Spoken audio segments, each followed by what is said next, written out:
कहानी की शुरुआत में स्पेन के ग्रुप ऑफ आइलैंड्स, जिसे कनारी आइलैंड्स कहा जाता है, उसमें से एक खूबसूरत आइलैंड को दिखाया जाता है जिसका नाम है ला पाल्मा। ये आइलैंड टूरिस्ट्स का फेवरेट स्पॉट है क्योंकि यहाँ स्नेक व्यूज, ढेर सारे वोल्केनो और दिल जीत लेने वाले बीचेस सभी मौजूद हैं। इसीलिए यहाँ पर हर वक्त टूरिस्ट आते जाते रहते हैं। आज भी एक बोट में यहाँ पर टूरिस्ट का एक ग्रुप आया है जो ला पाल्मा आइलैंड में एंजॉय करने के लिए आए हैं। पानी के बीचों बीच ऐसी शांति होती है कि एक औरत तो मस्त डाइविंग करने के इरादे से पानी में कूद जाती है, लेकिन कोई उस पर उतना ध्यान देता ही नहीं क्योंकि अक्सर लोग यहाँ पर डाइविंग करते हैं पर अचानक ऐसा लगता है जैसे कि समुद्र का पानी उबल रहा हो। किसी को कुछ समझ में आता नहीं कि ये क्या हो रहा है और तो और धुआं निकलना शुरू हो जाता है। सभी घबरा जाते हैं कि अचानक पानी में धुआं कहाँ से आने लगा। वो तुरंत ही बोट घुमाने की कोशिश करते हैं, लेकिन तभी बोट का निचला हिस्सा क्रैक हो जाता है और उबलता पानी अंदर आने लगता है। एक बूंद गर्म पानी हाथ में लग जाती है तो कितनी जलन होती है, पर यहाँ पूरा समुद्र उबल रहा है तो सोचिए इनका क्या हाल हुआ होगा। कुछ ही देर में सारे टूरिस्ट उबल जाते हैं और पानी में डूबकर घिनौने तरीके से मर जाते हैं। फिर हमें सीधा ला पाल्मा के एक होटल को दिखाया जाता है जहाँ एक कपल और उनके 2 बच्चे आए होते हैं। पति का नाम है फ्रेडरिक और पत्नी का नाम है जेनिफर। इनकी बेटी का नाम है सोफिया और बेटे का नाम बर्नार्ड। वो यहाँ पर क्रिसमस हॉलिडे एंजॉय करने के लिए आए हुए हैं और खास बात ये है कि ये परिवार हर साल यहाँ पर आता है और यहाँ की प्राकृतिक खूबसूरती को एंजॉय करके जाते हैं। इसी वजह से उस होटल के स्टाफ इनको बखूबी जानते हैं और इनका स्वागत बड़े अच्छे से करते हैं। इस बार तो वो कहते भी हैं कि सर आप हमारे रेगुलर कस्टमर बन चुके हैं, इसलिए इस साल हमने आपके लिए स्पेशल अरेंजमेंट किया हुआ है और वो भी नॉर्मल रूम के रेट पे। ये सुनकर वो बड़े खुश हो जाते हैं कि हर साल आने का कुछ तो फायदा हुआ। वो उस स्पेशल रूम की चाबी लेकर चले जाते हैं। रूम बहुत ही बढ़िया होता है। वो कमरे को देखने लगते हैं तो सोफिया को एक ईयररिंग मिलता है। ये उस लड़की का ईयररिंग है जो कहानी की शुरुआत में डाइविंग करने के लिए बोट से कूदी थी। उसी का रूम इनको दिया गया है। यहाँ से सीधे आइलैंड के जियोलॉजिकल इंस्टीट्यूट को दिखाते हैं जहाँ के स्टाफ इस आइलैंड में हो रही जियोलॉजिकल चेंजेस को मॉनिटर कर रहे होते हैं कि कहाँ पे ज्वालामुखी एक्टिव हो रहे हैं, कहाँ अर्थक्वेक होने वाला है। और ये है इस इंस्टीट्यूट की मेन जियोलॉजिस्ट जिसका नाम है मारिया। इन्हें न्यूज़पेपर्स के जरिए उस मिसिंग टूरिस्ट बोट का पता चलता है और न्यूज में छपा होता है कि वो एक एक्सीडेंट था जिसमें सारे टूरिस्टर्स मारे गए। पर इस इंस्टीट्यूट का हेड जिसका नाम है हेनरी, उसे लगता है कि ये महज एक्सीडेंट तो नहीं हो सकता था बल्कि जरूर कोई जियोलॉजिकल रीजन रहा होगा, यानी कि आइलैंड की धरती में कोई बदलाव आ रहा है और शायद ये किसी डिजास्टर की शुरुआत भी हो सकती है। इसीलिए वो मारिया और उसके कलीग क्लेटन को सारे ट्रांसमीटर्स का डाटा चेक करने को कहता है, लेकिन कुछ ट्रांसमीटर्स काम नहीं कर रहे थे जिसकी वजह से डाटा रिकॉर्ड ही नहीं हो पाया। मारिया और क्लेटन उन ट्रांसमीटर्स को चेक करने के लिए पहाड़ के ऊपर जाते हैं। वहाँ पर एक गुफा होती है जिसके बाहर इनका एक ट्रांसमीटर होता है। वो ठीक से डाटा रिकॉर्ड कर रहा होता है तो ये लोग गुफा के अंदर वाले ट्रांसमीटर को चेक करना चाहते हैं, पर गुफा की दीवारों से पानी टपकता है जिसको देखकर ये लोग हैरान हो जाते हैं क्योंकि यहाँ पानी आने का कोई चांस ही नहीं था और अंदर जाने पर ढेर सारे चमगादड़ मरे पड़े होते हैं। इन्हें शक होने लगता है कि पक्का प्रकृति में जरूर कोई बदलाव आ रहा है। वहाँ टपकते हुए पानी का वो सैंपल ले लेते हैं। उनके पास एक डिवाइस होता है जिससे वो वहाँ की हवा को चेक करते हैं तो पता चलता है कि हवा में कार्बन डाइऑक्साइड और सल्फर गैस भारी मात्रा में मौजूद है। मतलब यहाँ पर कोई नेचुरल डिजास्टर होने वाला है। ज्वालामुखी के फटने से सुनामी के भी चांसेस हैं। वो आगे जाकर देखते हैं तो वहाँ पर एक बहुत बड़ा दरार बना हुआ है जिसके अंदर फंसकर इनका ट्रांसमीटर टूट गया है। इतनी बड़ी दरार पड़ने की क्या वजह हो सकती है? यही सोचते सोचते वो बाहर आ जाते हैं और ऑफिस जाकर अपने चीफ हेनरी को सारी बातें बताते हैं। मारिया कहती है कि मुझे तो सुनामी के आसार नजर आ रहे हैं,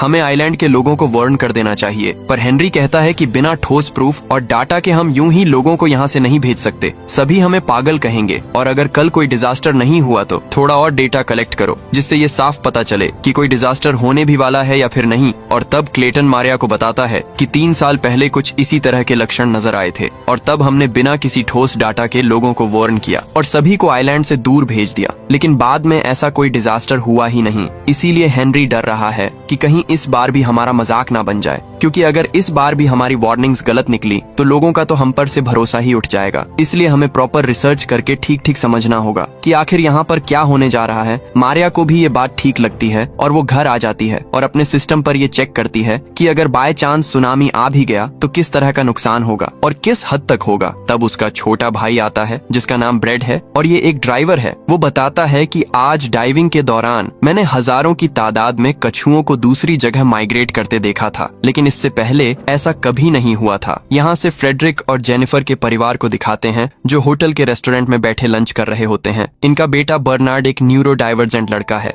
यानी हम जिन लोगों को नॉर्मल कहते हैं उनके ब्रेन्स बातों को जिस तरह प्रोसेस करते हैं, तो न्यूरो डाइवर्जेंट लोगों के ब्रेन्स उन्हीं बातों को अलग तरीके से प्रोसेस करते हैं, मतलब कि नॉर्मल इंसान से बिल्कुल अलग। तो बर्नार्ड मेन्यू से आइटम ऑर्डर करता है, लेकिन जब वो डिश आता है तो वो उसे मेन्यू में जो डिश होता है उसके साथ कंपेयर करता है, मतलब उसकी फोटो के साथ, और कहता है कि ये तो बहुत ही अलग दिख रहा है, मुझे ये नहीं चाहिए, नहीं खाना मुझे। पर फ्रेडरिक उसको समझा बुझाकर खाने के लिए कन्विंस कर लेता है। तब सोफिया दूसरे टेबल पर बैठी चार्ल्स नाम की लड़की को देखती है, जो सोफिया को देखकर स्माइल करती है। सोफिया भी जवाब में अच्छी सी स्माइल करती है। तो लंच के बाद सोफिया स्विमिंग पूल के पास बैठी होती है और तभी चार्ल्स आकर उसके पास बैठ जाती है। वो कहती है, हम भी यहाँ वेकेशन के लिए आए हुए हैं, अगर तुम फ्री हो तो बीच पर चले। पर सोफिया कहती है, मेरा भाई स्विम कर रहा है और वो न्यूरो डाइवर्जेंट है, इसीलिए उसको अकेला छोड़कर तो मैं नहीं आ सकती। ये सब सुनकर फ्रेडरिक कहता है कि नई जगह पर नई दोस्त मिली है, उसके साथ बीच पर जाने का मौका मिल रहा है, हरगिज जाओ तुम, बर्नार्ड पर मैं नजर रख लूंगा। इस पर सोफिया भी चार्ल्स के साथ चली जाती है। इसी बीच फ्रेडरिक देखता है कि होटल का स्टाफ जेनिफर के साथ बहुत ही हंस हंस कर बातें कर रहा है, लेकिन पता नहीं क्यों फ्रेडरिक इससे परेशान हो जाता है कि कहीं ये मेरी वाइफ को फुसला तो नहीं रहा। लेकिन जैसे ही वो स्विमिंग पूल की तरफ मुड़ता है तो वहाँ पर बर्नार्ड नहीं होता। फ्रेडरिक घबराकर उसको ढूंढने लग जाता है। तो इसी बीच सोफिया बीच के पास आ जाती है और तभी फ्रेडरिक वहाँ पर आकर पूछता है कि क्या बर्नार्ड यहाँ पर आया था।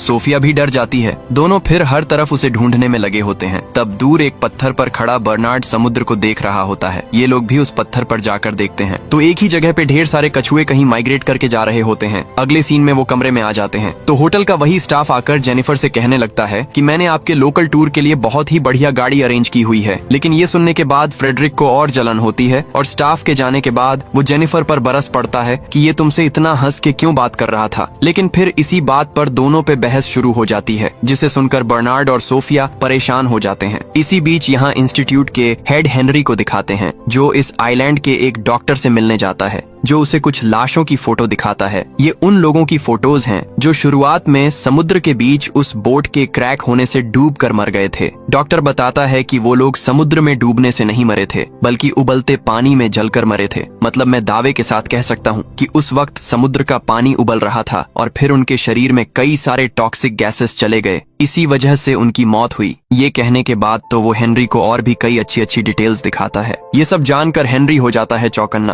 और उसे शक होता है कि कहीं वाकई में सुनामी तो नहीं आने वाला। यहाँ मारिया और क्लेटन मिलकर उस गुफा से लिए गए पानी के सैंपल को टेस्ट कर रहे होते हैं। उन्हें पता चलता है कि उस पानी में मिनरल्स की मात्रा बहुत ही कम है और तो और पानी ऊपर से टपक रहा था, यानी वो दरार जिसमें इनका ट्रांसमीटर फंसा हुआ था, वो दरार गुफा के ऊपरी हिस्से से शुरू हुई होगी। ये सारी चीज सोचने के बाद इनकी जांच करने के लिए दोनों फिर उस गुफा के पास जाते हैं और इनका शक बिल्कुल सही होता है, क्योंकि गुफा के ऊपरी हिस्से में एक बहुत बड़ी दरार पड़ी हुई थी। यानी या तो यहाँ कोई ज्वालामुखी फटने वाला है या फिर और कोई नेचुरल डिजास्टर होने जा रहा है। फिर वो अपने इक्विपमेंट से उस दरार को नापते भी हैं। यहाँ से सीधे होटल में फ्रेडरिक को भी दिखाते हैं। उसे भी कोई वाइब्रेशन फील होता है, लेकिन जल्दी वो रुक भी जाता है क्योंकि इस बात को वो सीरियसली नहीं लेता। दूसरी ओर हेनरी भी अपने रिसर्च के जरिए इस नतीजे पर पहुंच जाता है कि कोई बहुत बड़ी प्रॉब्लम हमारे सर पर मंडरा रही है। लेकिन दोस्तों, इसके बावजूद भी वो ऑफिशियल सुनामी वार्निंग नहीं देना चाहता और कहता है कि फिलहाल तो हम सिर्फ सिविल गार्ड को सूचना दे देंगे। यहाँ मारियो और क्लेटन पहाड़ के ऊपर अपनी जांच कर रहे होते हैं और तभी अचानक से उस दरार में से बहुत ज्यादा धुआं निकलने लग जाता है। और क्योंकि इन्हें पता था कि ये टॉक्सिक गैस है, तो दोनों नाक बंद करके वहाँ से भागने लगते हैं। लेकिन तब तक हर तरफ धुआं फैल चुका था। अब तक मारियो कुछ टूरिस्ट को देखती है जो वहाँ कैंपिंग कर रहे होते हैं। मारियो उनको बताती भी है कि जल्दी यहाँ से चले जाओ, ये टॉक्सिक गैस है,